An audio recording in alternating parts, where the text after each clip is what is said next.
I hope there. So there All you go. right. Outstanding. Well, if we're recording, then let's rock and roll because Do it. the whole intention was to get on the Doctor of Digital podcast, and that was the idea. Because with a fascinating background that you have, I just can't wait to get into some of the stuff that you've done. But the podcast is really set up for CEOs and business leaders who are looking to expand their business through social audio. So for a lot of people, that's podcasting, but there's all kinds of ways of using audio, with Alexa and other things. And looking and searching, what people are finding out is like, you realize you don't want to type all the time, right? You just want to talk because we're human beings and we talk. So what I'm really trying to show with the podcast is what you can do with social audio. So for my guest today, I got to say a little bit about Tal. So here's a little bit before we get into this. So Tal Zlotnitsky is a successful 6-time startup entrepreneur, angel investor, and founder and chief executive officer of Our.Love company. So just from the name itself, you got to dig into this. Like, what is this all about? So this is an inaugural product launching in February 14, 2022. So this is really fresh. This is hot off the press. It's a love and relationship wellness technology company that empowers maximum love, connection, and relationships through a fun and insightful digital experience based on proven science and technology. So if that's not enough to get you interested, I don't know what is. I mean, we're talking a little bit about the pandemic and like things that people are distant and what have you. But I mean, this seems like a time who has really come with something along these lines. So Tal's also done a number of things with some startups and investing based on what I said as well, too. He's also an avid and dedicated fan of the Tampa Bay Rays, Go Everton, Rays. and anyone who plays against the Yankees. But I got to tell you, That's Tal, we talked right. about this before. I promise you, no fisticuffs, but I did grow up near New York City. It was back in the era of Mickey Mantle and Roger Maris. After that, I have no idea what went on with the Yankees, but let's not get into it. No fisticuffs, okay? You So got it. ordinarily, Tal is in No, Tampa. no need to. We win every year, so it's Okay. okay. The Yankees are just, it's that big team New York we look at from the rearview mirror. Well, see, what's funny about it is I got to tell you, I'll throw a little story in here as well. So I grew up, was like a Yankee fan. Well, my dad was a Brooklyn Dodgers fan. Mm. It's like, oh man, there's enough going with father-son issues going on anyway, but it was a little bit of that tension going on because we had the sports, That's awesome. rivalry. But in any case, great to have you on the show. I think there's a Thanks for lot having me. dig into, but I'd really like you to unpack this whole thing about Our.Love because this I think is really fascinating and everybody wants to make connections. So I'm with you 100% there. So tell us a little bit about it. Sure. Well, what's interesting is over the course of the last few years, there's been a real evolution in wellness, and for a lot of us, it's been about looking inward. And you've seen apps like Calm and others that are about self-reflection and becoming a better individual. And I think that's a beautiful step in the right direction for society. There is, however, I think an opportunity for couples, those who are already in committed relationships, to develop better habits and Right? improve their love vocabulary and be in a position to both have more awareness of their relational well-being and be more mindful about preparing for and trying to strive for the kind of relationship that most of us want to have, which is one where we are able to be ourselves and we are loved for ourselves and we are seen and we are heard, and at the same time we give the same respect and love and affection and opportunity to be seen and heard to our significant other. So the concept for this app, I think, is that technology is able to help us improve outcomes. I think the science around relational well-being is fundamentally settled, and the opportunity to blend science and technology in a way that provides a large number of people who maybe don't have access to relational well-being resources such as therapists for financial reasons or other reasons, give them the opportunity to still get the benefits of the best of relational science. So that was the foundation for forming this company. And as you mentioned, we just launched Matter of fact, 10 weeks ago, and we're doing spectacularly well. Our downloads are, since week 2, we've had an increase of a tidy 2,900% increase in downloads since week 2. And we're seeing an explosion of interest. So we're really, really excited about it. Sure. I mean, it sounds really interesting. It's like I can't think of anybody who was not interested in making a connection or improving their relationships. And like you say, there's this whole notion of wellness and how to live better and more fulfilling lives. But you're in a really interesting area too. I mean, this whole thing about relationships. Could you talk about some of the things that you've seen in terms of changes or in terms of how people have gotten together? Because there's a lot of services out there. There are people that would claim to be scientific. There are people who do matchmaking, things like that. So how do you see yourself within that market in that area? Yeah, we've taken an altogether different approach in the sense that we are not looking to introduce people to love. We're looking to support people who are already in relationships and who want to love the one they're with. So what's really interesting is it over the past 15 or 20 years, we've all begun to accept online dating as an absolutely mainstream way to meet potential partners. I Sure. actually met my ex-wife online, and it was 22 years ago. And at the time, it was a source of some embarrassment to Yeah. meet someone online. Nowadays, it clearly is not, and that industry has grown exponentially. A half a billion people worldwide now use online dating, and it's a $5+ billion industry.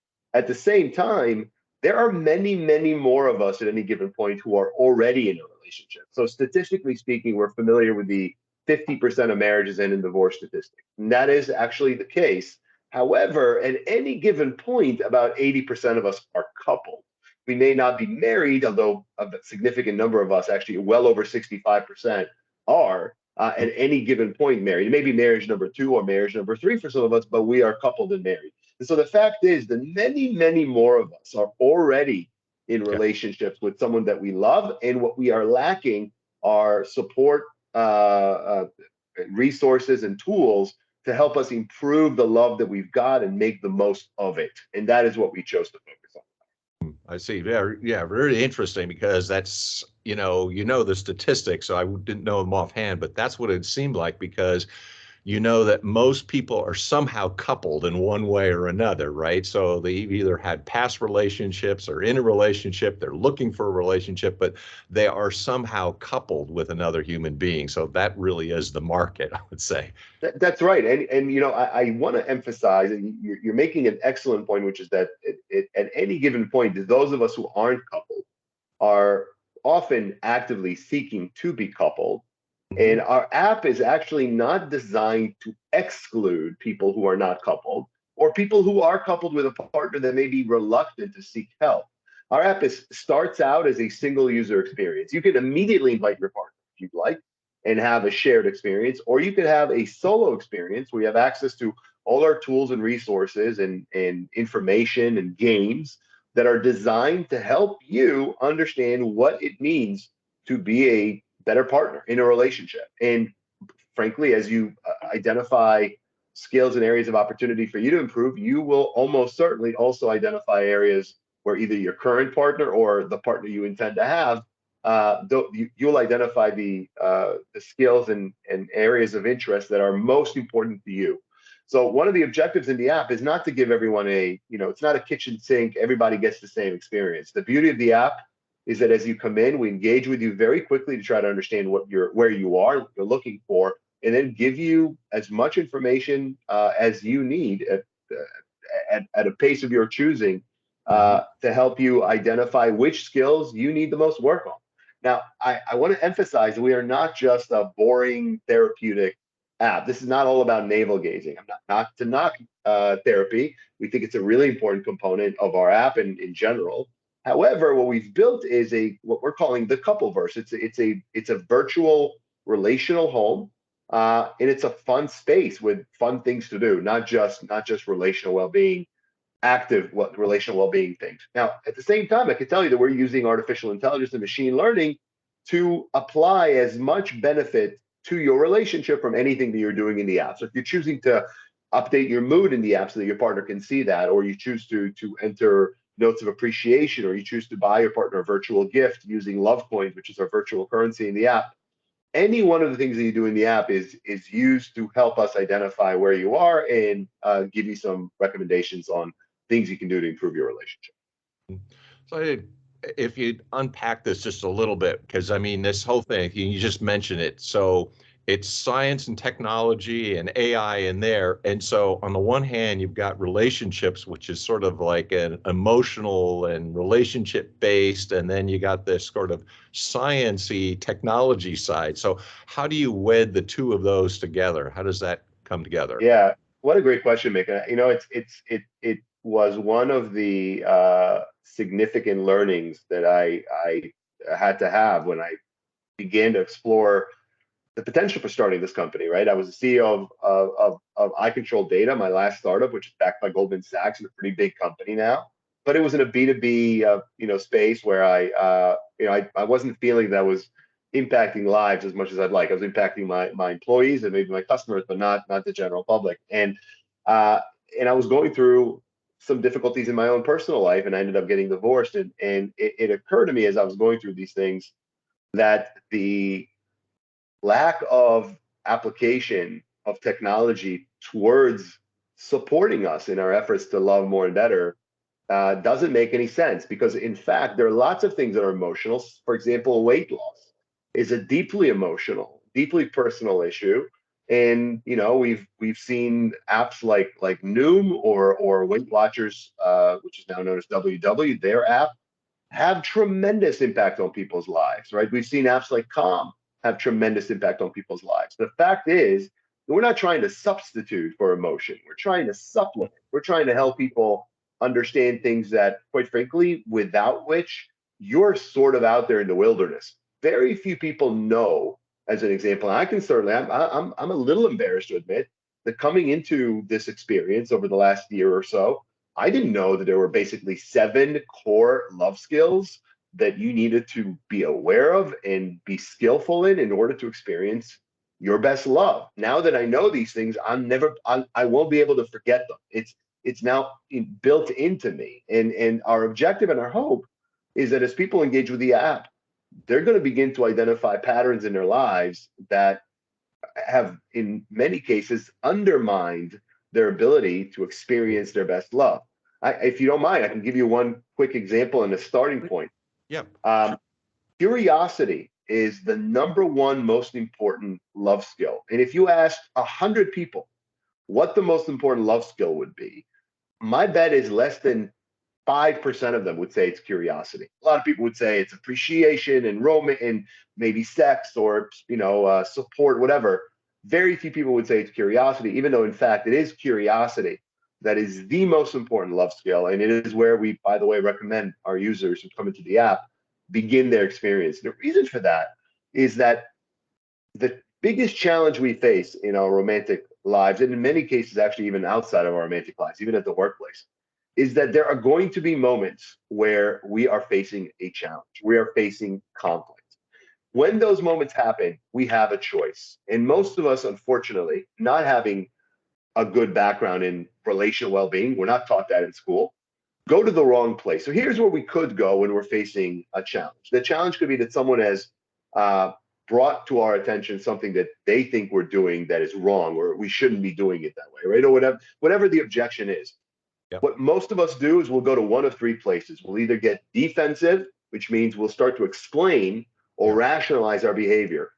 I came home and I was angry, but I had a really rough day at work, and and I was in traffic, and so we'll rationalize. Another thing that many of us do is we will attack. So we will, what about? Oh yeah, I was rude today, but what about yesterday?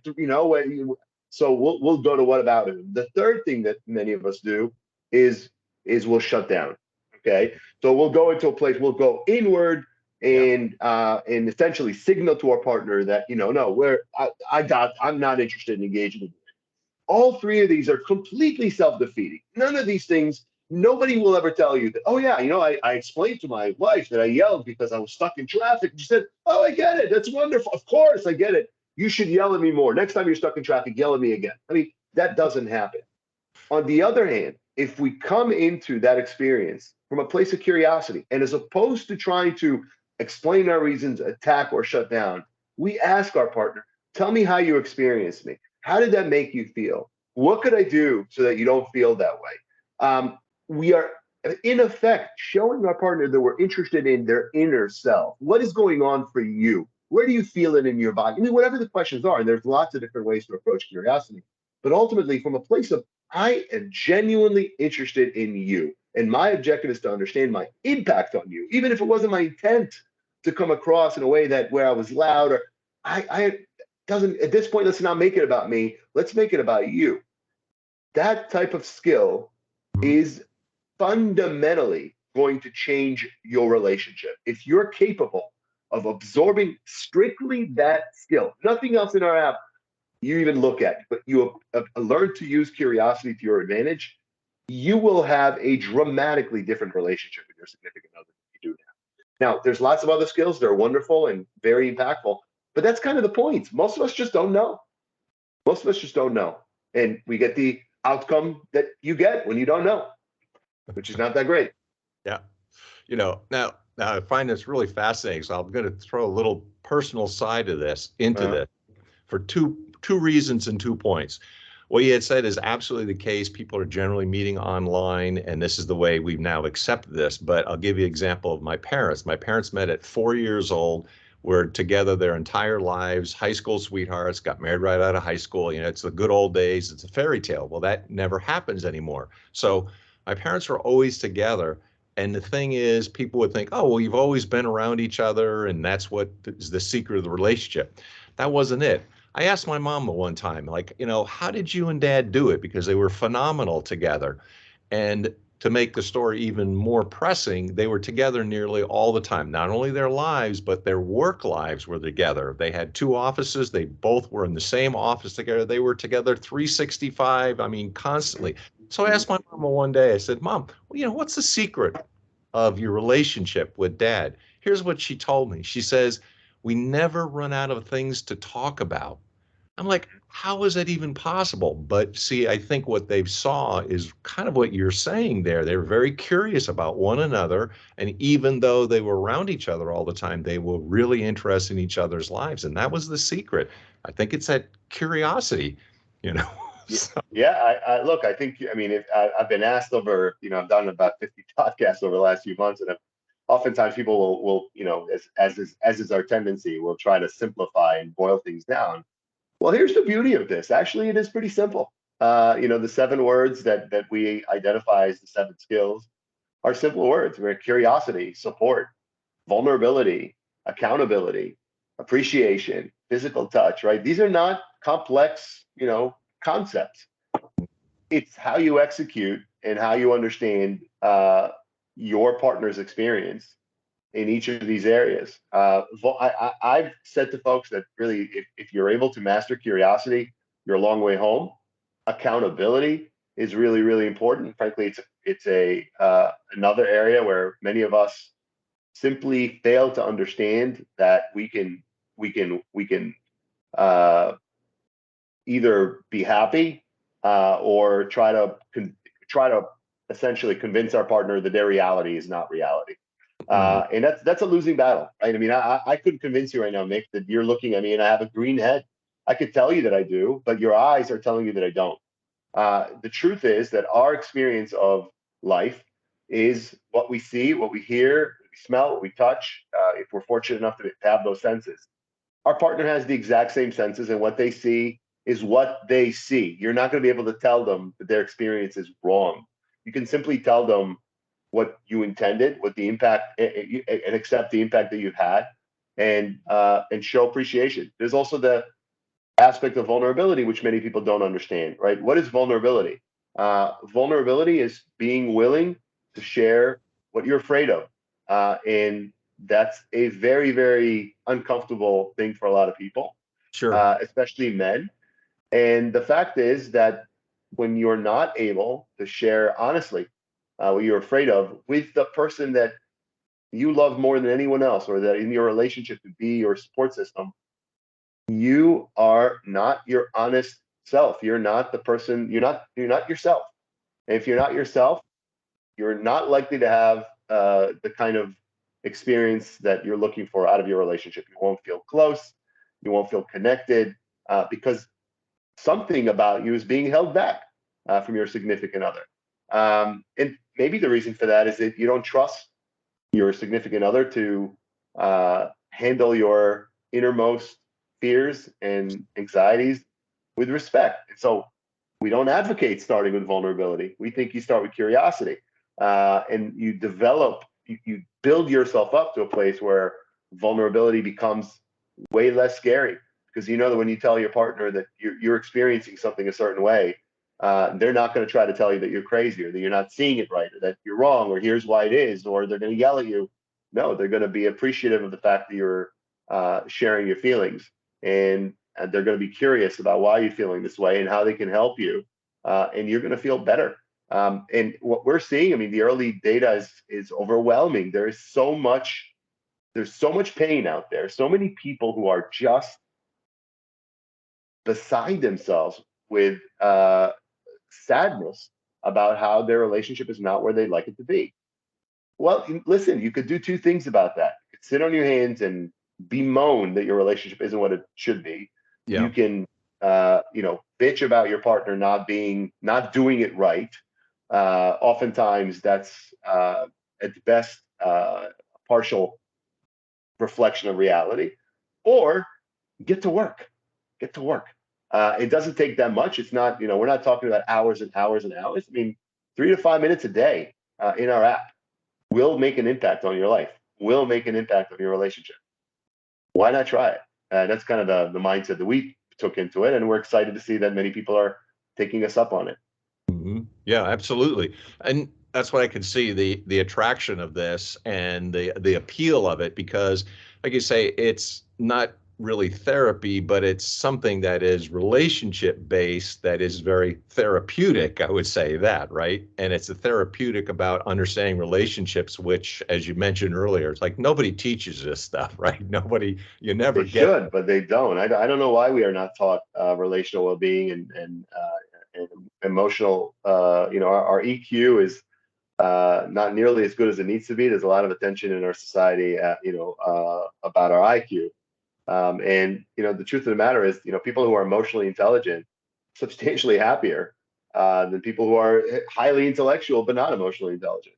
And Mhm. emotional intelligence ultimately boils down to just some skills, vocabulary. I mean, how do we human beings communicate? I mean, we generally speaking communicate with words. Of course, we also communicate with sounds and with expressions, but ultimately we communicate with words. That is the most common way that we share our experiences with one another. Well, heck, if you don't know what the words are and the meaning of the words that are the core of relational well-being, why should you expect to experience it? Now, some of us, like your parents, experience it because we got lucky. We happen to meet someone who either has those skills because they grew up in one of the rare homes where they witnessed their parents, showing each other affection and respect and appreciation and accountability and support. Or more likely, you grew up in a home where you did not see that, or maybe your partner grew up in a home where you did not see that. And maybe you learned some very bad habits. The next thing you know, you're a perfectly good person, and so is your partner. But time has passed, and you are not your best selves. Day in and day out, you are not bringing the best of yourself into your relationship. I don't want to necessarily say you're bringing the worst of yourself, but whatever it is that you're bringing is less than what it could be. And consequently, your partner, not because of you, but because of their own experiences in life, are also bringing a version of themselves that's less than their best selves. Why not learn, the handful of skills? It's seven words representing seven skills that are going to change your life. It feels crazy to me, in this day and age where many of us, memorize information that is very little, really adds very little value to our lives, right? In terms of our own happiness, anyway.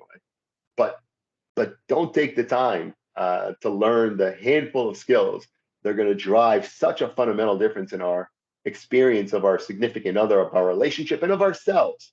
It feels crazy to me, and we are determined to bring this to the market in ways that people can access, regardless of whether they've got $1 million in the bank, or $1 in the bank, or minus $100 in the bank. whether they've gone to college or whether they have not gone to college, whether they grew up in this country or whether they came to this country as I did. It doesn't matter. All of us are capable of experiencing a substantial improvement in our relational well-being, and it starts with simply making a commitment to try.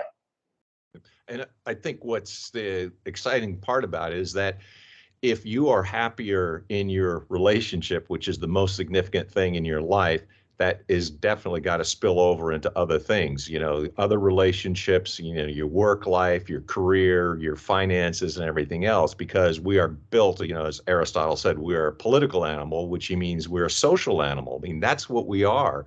And if you are happy and fulfilled with that other significant person in your life, that's going to help and spill over into everything else. I'll tell you what, especially if you're a parent, I mean, if you're raising children in a home where what they're witnessing are two people who are not being their best selves, uh, you know, if you truly love your children, this is an investment in their future, just as you may invest in their college education or activities or sport. Not investing in your relationship is failing to recognize that what your children see in your home, they will carry into their home. And so, ultimately, if your son's a great baseball player, or your daughter's an incredible mathematician, that's amazing. That's great. But if they're terrible at expressing their feelings, or they've learned that being angry or accusatory is an acceptable way to be, you are probably going to leave them a legacy of deep unhappiness that will take a lot of work to overcome. You owe it to yourself, but you also owe it to your children if you've chosen to have them. And I absolutely agree with you. I think the impact that relational health has on society is one of the most exciting things about this for me. I chose to start this company after January 6th of 2021. I was so impacted as someone that came to this country as a 12-year-old who holds this country in the level of high regard that many Americans, I think, have long forgotten about, who view the shining city on the hill not as some empty metaphor, but as what we are supposed to be and what we are in the world to so many others. To see us hating each other so much it will take arms against each other, that broke my heart, and it made me realize, man, we have lost our way. Now it was a long time coming, and it brought me to realize that maybe the last thing left that we, regardless of where we stand politically, agree upon is love. We all want to love more and better. We all want to be loved more and better. We all want to love our children as best as we can. We want to live in communities where people love each other, respect each other. Start in your home. Start in your home. It spills out. Bring it to work. You'll bring it to your neighborhood. You'll bring it to your congregation. You'll bring it to, if you're a little league parent, you'll bring it to into the community of parents there. It's an incredible legacy to carry forward. And we're all capable of being part of it, and we all need to be part of it if we want to somehow come together again in a way that we can all be proud of. Yeah, there's no question. It's life, liberty, and the pursuit of happiness, right? So that's right. Happy. We're happy because the people that we're around, and I think you made a really insightful point about the family too. It's about your children. It's a legacy. So if we are happier as people, we're going to create happy children who will then carry it on for the next generation. And what have we got? What is our legacy? We obviously know it's our children.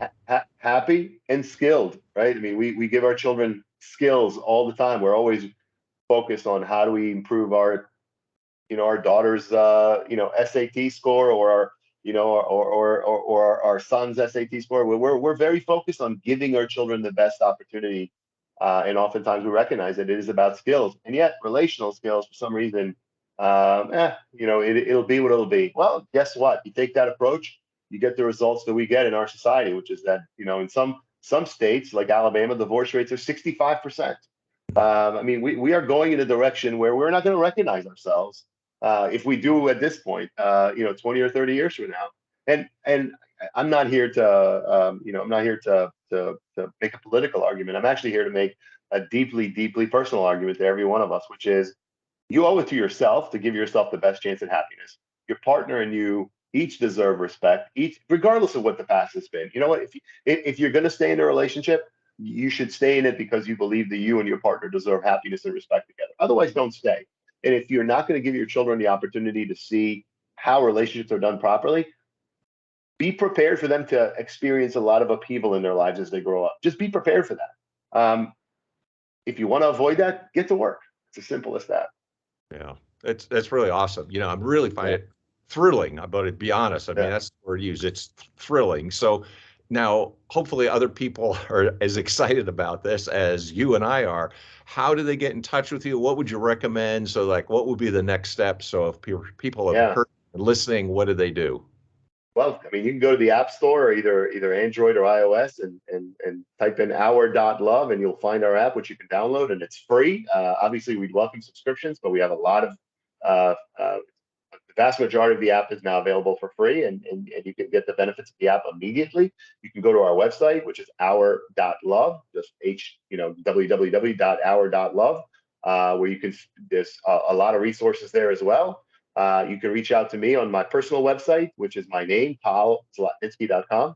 And I'd love to hear from you if you choose to download the app and you have some feedback, ideas, suggestions, experiences that you want to share. I assure you, we'd love to hear from you. Right. Awesome. Thank you very much for being a guest today. It was very exciting, very interesting, and I love the combination between relationships and science and putting it all together and passing it on to the next generation. Kudos. Thank you so much, Mick. It's such a pleasure. I appreciate that very, very much. It's an incredible and very, very talented team around me. And it's the privilege of my life to be the CEO of this company. Ultimately, whether this will be a hugely successful commercial venture or not, time will tell. In terms of my sense of fulfillment from giving something a chance that I think has the potential to impact so many lives, there's nothing I'll ever do that's going to come even close to how fulfilling this feels. So I every day is a day of me feeling mission driven in ways in ways that I can't even describe. So it's been just an unbelievable joy and pleasure. Outstanding. Yeah. All right. Well, thanks for your time, Mick. You bet. Thank you, sir. Appreciate it. All right. And I am